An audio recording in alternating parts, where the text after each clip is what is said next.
pagmamasdan nila ang kanilang iniulos. Yan. Noon hong nakabayubay ang ating Panginoong Hesus at naghihingalo na ho siya ng mga panahong yun, medyo nalagutan na ng hinang ating Panginoon, merong silang mga pamahihiin noon na kailangan sa araw ng pamamahinga, walang mga nakapako sa krus noon. At pagkatapos, hindi rin nabali ayon sa kasulatan, wala hong nabali isa man sa kanyang mga buto. At ang ibang bahagi ng kasulatan ay yung pagkakaulos, yung pagkakalabas ng tubig at saka ng dugo. Binibiro mo, patay na, uulusin mo pa. Ganong kasakit yan para sa isang lalo na sa mga taong sumusunod at nakikita, yung bang patay na, ipapatay mo pa. Napakasakit na makita yan. Pero meron nung aral ng kapaloob dito. Tingnan po natin, Kuya Ben, ano po masasabi niyo rito? Alam niyo, Kuya Joe, tayo napakaraming tradisyon at pamahiin. At sinabi naman ng ibang bahagi ng kasulatan, pagmamasdan nila ang kanilang iniulos. Yan. Noon hong nakabayubay ang ating Panginoong Hesus at naghihingalo na ho siya ng mga panahong yun, medyo nalagutan na ng hinang ating Panginoon, merong silang mga pamahihiin noon na kailangan sa araw ng pamamahinga, walang mga nakapako sa krus noon. At pagkatapos, hindi rin nabali ayon sa kasulatan, wala hong nabali isa man sa kanyang mga buto.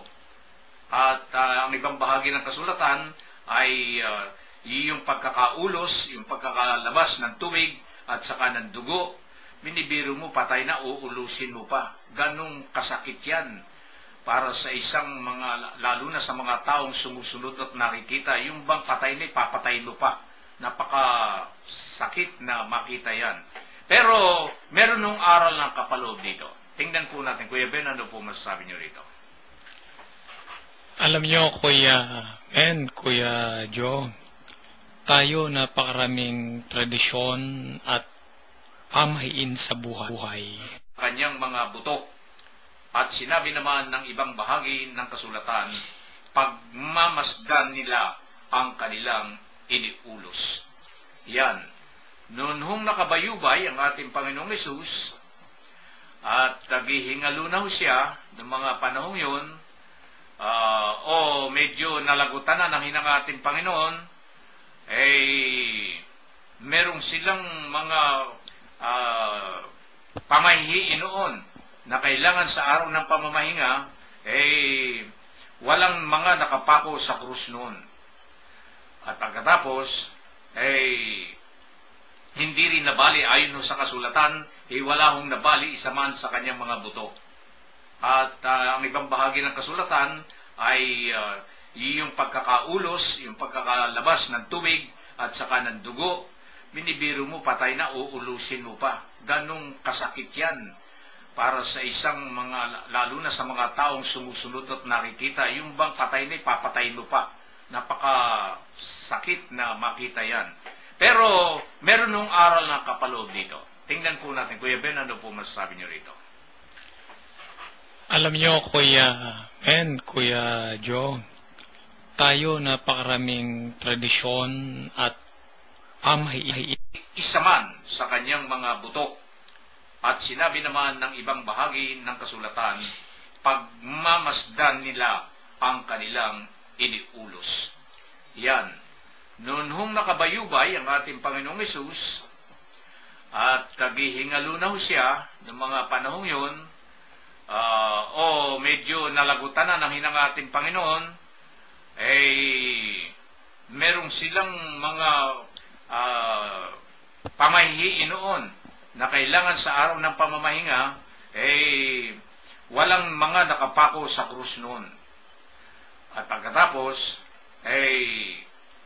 hindi rin nabali ayon sa kasulatan, wala hong nabali isa man sa kanyang mga buto.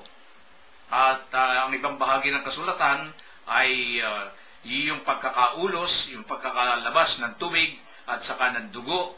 Binibiro mo, patay na, uulusin mo pa. Ganong kasakit yan para sa lalo na sa mga taong sumusunod at nakikita, yung bang patay na, ipapatay mo pa. Napakasakit na makita yan.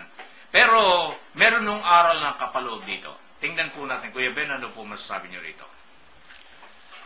Alam niyo, Kuya Joe, tayo napakaraming tradisyon at pamahiin sa buhay. Ang mababali isa man sa kanyang mga buto. At sinabi naman ng ibang bahagi ng kasulatan, pagmamasdan nila ang kanilang iniulos. Yan. Noon hong nakabayubay ang ating Panginoong Hesus at naghihingalo na ho siya ng mga panahong yun, medyo nalagutan na ng hinang ating Panginoon, merong silang mga pamahiin noon na kailangan sa araw ng pamamahinga, walang mga nakapako sa krus noon. At pagkatapos, hindi rin nabali ayon sa kasulatan, wala hong nabali isa man sa kanyang mga buto. At ang ibang bahagi ng kasulatan ay yung pagkakaulos, yung pagkakalabas ng tubig at saka ng dugo. Binibiro mo, patay na, uulusin mo pa. Ganong kasakit yan para sa lalo na sa mga taong sumusunod at nakikita, yung bang patay na, ipapatay mo pa. Napakasakit na makita yan. Pero meron nung aral ng kapaloob dito. Tingnan po natin. Kuya Ben, ano po masasabi niyo rito? Alam niyo, Kuya Joe, tayo napakaraming tradisyon at pamahiin sa buhay. Labi ng kasulatan, walang mababali isa man sa kanyang mga buto. At sinabi naman ng ibang bahagi ng kasulatan, pagmamasdan nila ang kanilang iniulos. Yan. Noon hong nakabayubay ang ating Panginoong Hesus at naghihingalo na ho siya ng mga panahong yun, medyo nalagutan na ng hinang ating Panginoon, merong silang mga pamahiin noon na kailangan sa araw ng pamamahinga, walang mga nakapako sa krus noon. At pagkatapos, hindi rin nabali ayon sa kasulatan, wala hong nabali isa man ay yung pagkakaulo. Bahagi ng kasulatan ay yung pagkakaulo. Senakel, buhay upang ang lahat ng ating paglilingkod ay maging karapat-dapat at kahaya-aya sa paningin ng ating Diyos.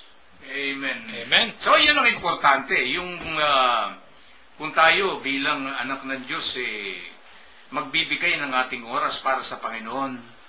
Sabi nga ni Kuya Bert, bibigyan naman natin na special, hindi yung tira-tirang oras na lamang ang ating sasabihin mo, magsisimba ako kapag maluwag ang aking oras. Hindi naman yata tama yung gano'n na segundamano na lamang. So, importante ho dyan, mailibing natin sa ating sarili yung mga ganong klase. At ang ating buhayin ay yung pagmamahal, pag-ibig, paglilingkod sa Diyos. Sapagkat ang nagbigay naman sa atin ng buhay ay ang Diyos.